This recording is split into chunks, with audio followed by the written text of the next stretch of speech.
শেহতীয়াকৈ উজনি অসমত যি বান বিধ্বস্ত এক পৰিৱেশৰ সৃষ্টি হৈছিলে তাৰ পিছতে যথেষ্ট সমস্যাৰ সন্মুখীন হৈছিল লোকসকল আৰু সেই লোকসকল যিসকল বান বিধ্বস্ত হৈছিল তেওঁলোকৰ সৈতে সমানে আচলতে তেওঁলোকক কেনেধৰণে উদ্ধাৰ কৰা হ'ব তেওঁলোকলৈ কেনেধৰণে সাহায্য সামগ্ৰী প্ৰেৰণ কৰা হ'ব এই সকলোকে লৈ এটা এক যথেষ্ট জটিল পৰিস্থিতিৰ সৃষ্টি হৈছিলে আৰু সেই জটিল পৰিস্থিতিৰ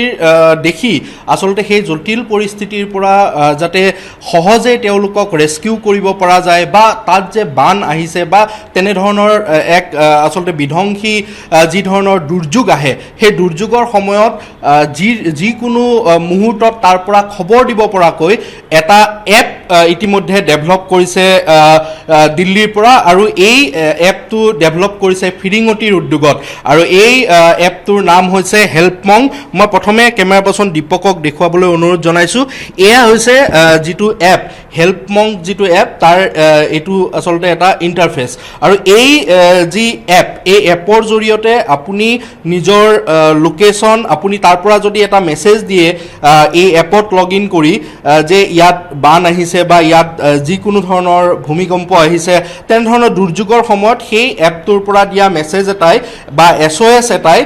সকলো ধৰণৰ যিসকল সংশ্লিষ্ট কৰ্তৃপক্ষ থাকিব তেওঁলোকলৈ সেই মেছেজ বা সেই বাৰ্তা প্ৰেৰণ কৰাত সহায় কৰিব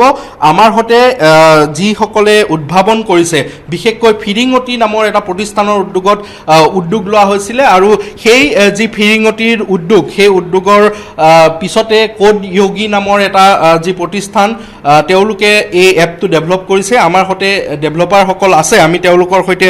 কথা পাতিব বিচাৰিম এই যিটো এপ হেল্পমং এই হেল্পমংকৰ যিটো কনচেপ্ট সেই কনচেপ্টটো আপোনালোকৰ মনত কেনেকৈ আহিলে আৰু কি ধৰণে এই এপটোৱে কাম কৰিব অকণমান যদি বুজাই দিয়ে এই অসমত এই যি বানপানীৰ পৰিস্থিতি হৈছে তো আমি কথা পাতিলোঁ আমি গম পালোঁ যে এটাতো আৰ্থিক সহায়টো সকলোৱে কৰি আছে কিন্তু এটা গ্ৰাউণ্ডত মানে এটা প্ৰব্লেম হৈ আছে এটা প্লেটফৰ্ম নাছিলে যিটোৱে চিটিজেনছখিনিক আৰু এডমিনিষ্ট্ৰেশ্যন NGOs বা কোনোবা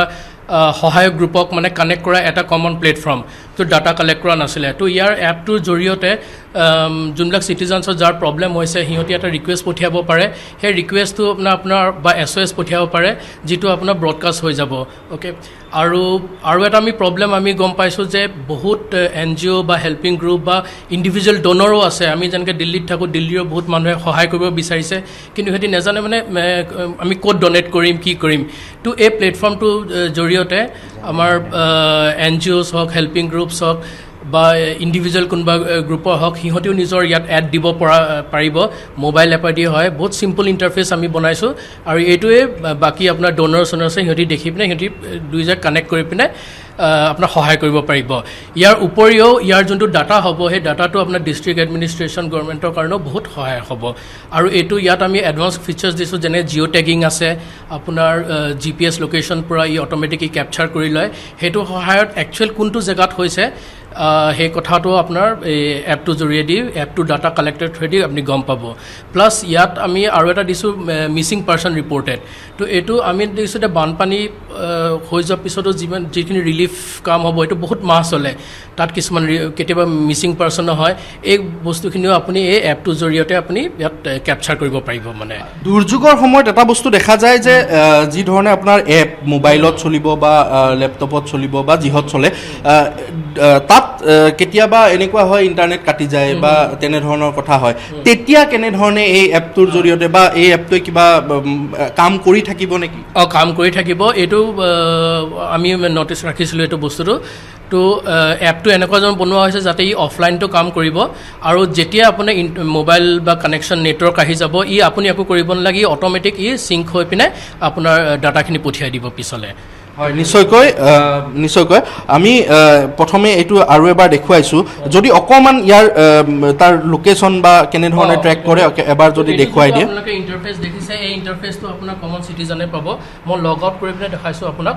প্ৰথম পৰা ইয়াত আপোনাৰ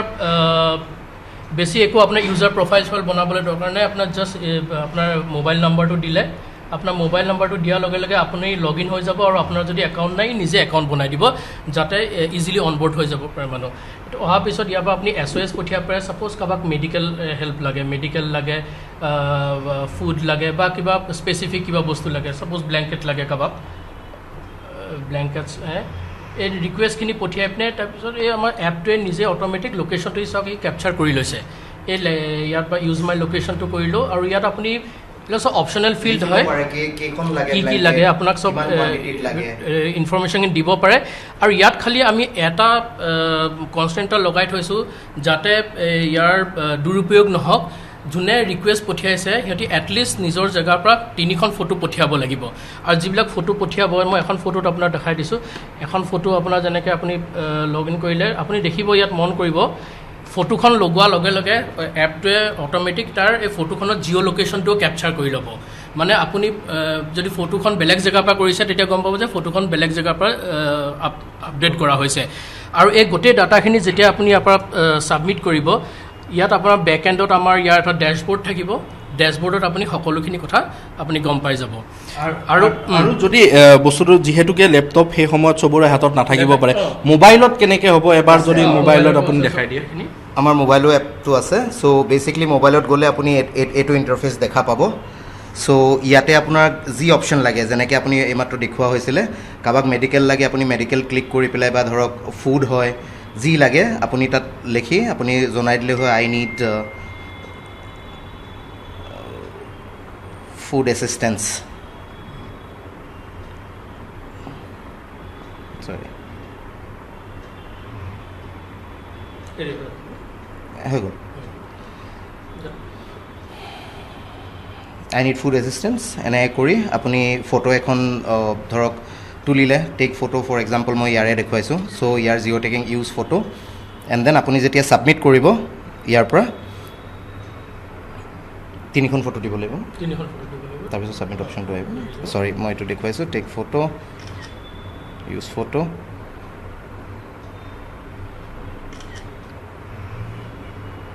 আপোনাৰ দেখিছে 3খন ফটো নিদিয়ালৈকে ৰেজিষ্টাৰ ৰিকুৱেষ্ট অপশ্যনটো নাহে চ' ৰেজিষ্টাৰ ৰিকুৱেষ্ট কৰাৰ লগে লগে আহিব চ' দেট হেজ বিন ডান চ' আপুনি দেখিব ইয়াত বেক এণ্ডত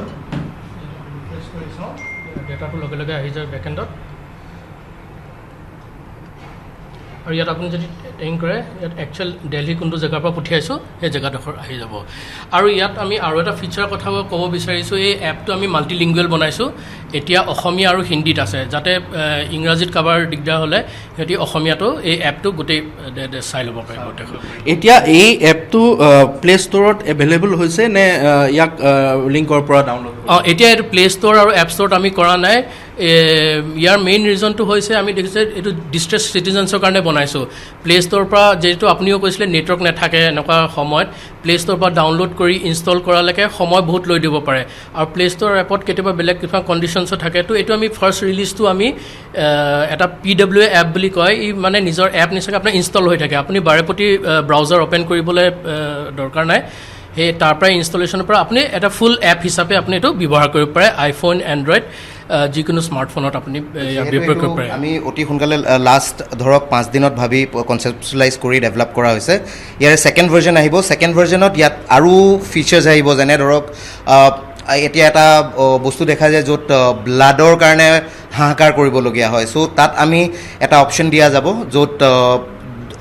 মানুহে ৰিকুৱেষ্ট কৰিব পাৰিব যে এওঁক এইটো সময়ত ব্লাড লাগে বা কেইটা ইউনিট লাগে চ' সেই অপশ্যনটো দিলে বাকী যোনে ব্লাড ডনেট কৰিব বিচাৰে যিহেতু ডেটাবেছ থাকিব তেওঁলোকৰ ওচৰত এই মেছেজটো যাবগৈ এণ্ড হোপফুলি মানুহৰ সহায় হ'ব এইটোৰ হয় নিশ্চয়কৈ আৰু অনুদা আছে কি ক'ব কেনেধৰণে আপোনালোকৰ মনত আচলতে এই আইডিয়াটো আহিলে মই শিৱসাগৰৰে হয় আৰু থেংকফুলি এবাৰ দিখৌমুখত বানপানী নহ'ল কিন্তু নোহোৱা ঠাই কিছুমানত এবাৰ বানপানী হৈছে যেনে নাজিৰা চৰাইদেউ শিৱসাগৰ টাউন যোৰহাট গৌৰীসাগৰ এইবিলাক ঠাইত বানপানী হোৱা দেখি আমি ব্যক্তিগতভাৱে সকলোৱে যিমান পাৰিছে সকলোৱে কৰিছে আমি যাব পৰা নাই বা তথাপিও আমি নিজৰ ফালৰ পৰা যি কৰিছোঁ আৰু মই দেখিছোঁ যে মোৰ গাঁৱৰ ল'ৰা বা অঞ্চলৰ ল'ৰাবিলাকেও যাৰ NGO নাইও তেওঁলোকেও কমিউনিটি লেভেলত বহুত কাম কৰিছে আৰু আমাৰ ইয়াতে কিছুমান মানুহে এনেকুৱা ফোন পাইছোঁ যে তেওঁলোকে ডনেশ্যন দিব খুজিছে কিন্তু ক'ত দিব গম পোৱা নাই আৰু NGO এটা ৰেজিষ্টাৰ নহ'লে পটকৈ ডনেশ্যন ল'বলৈও দিগদাৰ আৰু সেইটো সময়ত কিন্তু কামটো সকলোৱে কৰি আছে আৰু দ্বিতীয় কথাটো হ'ল যে এই সেইদিনা যিদিনা বানপানী আহিল বানপানী আহোঁতে ধৰি লওক এটা যদি ডিষ্ট্ৰেছ SOS পঠাব পাৰিলেহেঁতেন উদ্ধাৰ কাৰ্য চাগে আৰু অলপ খৰতকীয়া হ'লহেঁতেন তেতিয়া চাগে আমাৰ ইমানে 71 জন বা তাতকৈ অধিক যি মৃত্যু হৈছে সিমানখিনি চাগে নহ'লেহেঁতেন গতিকে সেই সকলো চিন্তা কৰি আমি এখন প্লেটফৰ্ম ক্ৰিয়েট কৰাৰ এটা ধাৰণা মোৰ মনলৈ আহিলত মই দীক্ষিত আৰু নিৰক লগত পাতিলোঁ আৰু যিহেতু আমাৰ এটা ফিৰিঙতে ট্ৰেভেল ইনিচিয়েটিভ এটা আছে য'ত আমি অসমৰ নৰ্থ ইষ্ট প্ৰমোট কৰোঁ তো সেইকাৰণে আমাৰো এটা দায়িত্ব আছে যে আমি মানুহখিনিৰ কাৰণে কি কৰিব পাৰোঁ নিজৰ জেপৰ পৰা আমি এটা সামৰ্থ্য অনুসৰি যি কৰিব পাৰোঁ কৰিছোঁ কিন্তু সকলোৰে সহায় হোৱাকৈ আমি এটা মানে কমন প্লেটফৰ্ম হেৰি কৰিছোঁ য'ত গভমেণ্ট এজেঞ্চিজ NGOs ইণ্ডিভিজুৱেলছ সকলোৰে কাৰণে এই প্লেটফৰ্মটো আৰু ফ্ৰী অফ কষ্ট হ'ব এইটো আৰু যাতে ৰাইজৰ সহায় হয় বেচিকেলি সকলোৱে কৰিব পাৰিব হয় নিশ্চয়কৈ আচলতে এই যিটো এপ ডেভেলপ কৰা হৈছে এই এপটোৰ জৰিয়তে এতিয়া কেৱল অসমেই নহয় ভাৰতৰ যিকোনো প্ৰান্তত এইটো ব্যৱহাৰ কৰিব পাৰিব আৰু যিকোনো সময়ত যদি দুৰ্যোগ হয় তাৰ ঠিক দুৰ্যোগ অহাৰ কিছু সময় অন্তত মানুহে আগতে গম পাই যায় বা বানপানী আহিছে দূৰতে দেখা পাইছে পানী আহি আছে তেনেকুৱা সময়তো যদি এটা SOS পঠাই দিয়ে তেতিয়া অন্তত চৰকাৰেই হওক বা বিভিন্ন উদ্ধাৰকাৰী সংস্থাই হওক তেওঁলোকে